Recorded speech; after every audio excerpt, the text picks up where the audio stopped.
Привет любителям природы из национального парка Вадлазерский. Мы находимся в рейде, вечереет, конец рабочего дня, самое время согреть чай. И сейчас я вам покажу, как мы это делаем. На территории нашего национального парка на всех туристических стоянках имеются напиленные дрова, специально для посетителей. Заготовка дров производится в зимний период, и это очень трудоемкий процесс. Дрова заготовлены в чурках. Поэтому при посещении парка рекомендую вам взять с собой топор. Для того, чтобы вскипятить чаю на 4 человек, достаточно одного полена.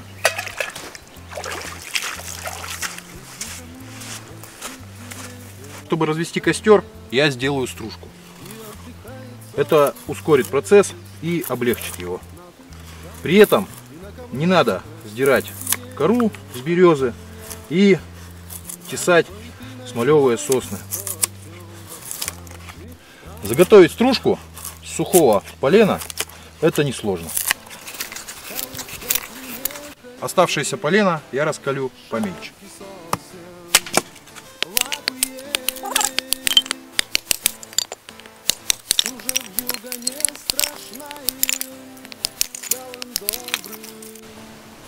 К разведению костра все готово. Теперь мы будем его формировать и разводить. Сначала мелкая фракция, то есть стружка. Я обычно сразу зажигаю стружку и потом начинаю складывать потихонечку от меньшего к большему.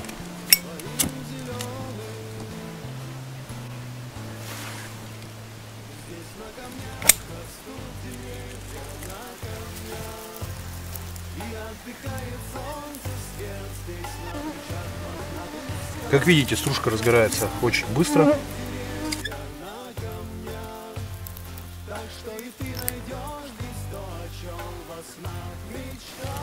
Подождем немножко, когда займутся более толстые дрова. Тем временем я подготовлю к разогреву чайник.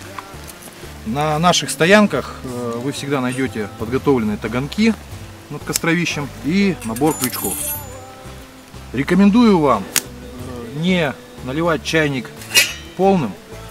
Для ускорения процесса возьмите воды ровно столько, сколько вам понадобится.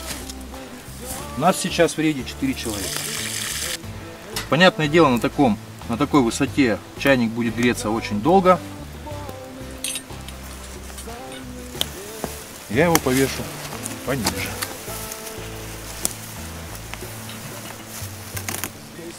Это ускорит процесс и сбережет дрова.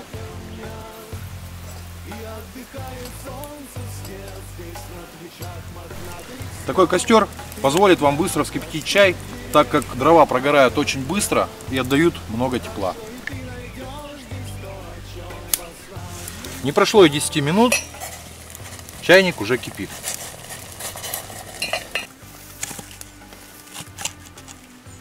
Чтобы костер продолжал гореть длительное время, я вам покажу простой способ, который называется надья.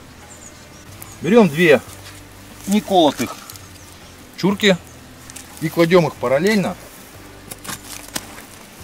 чтобы огонь был между ними.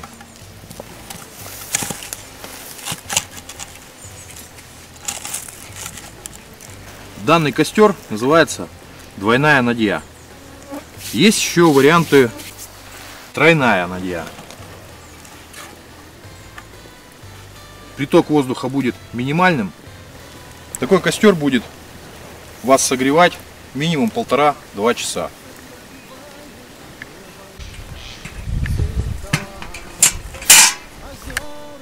Лес — это наше богатство.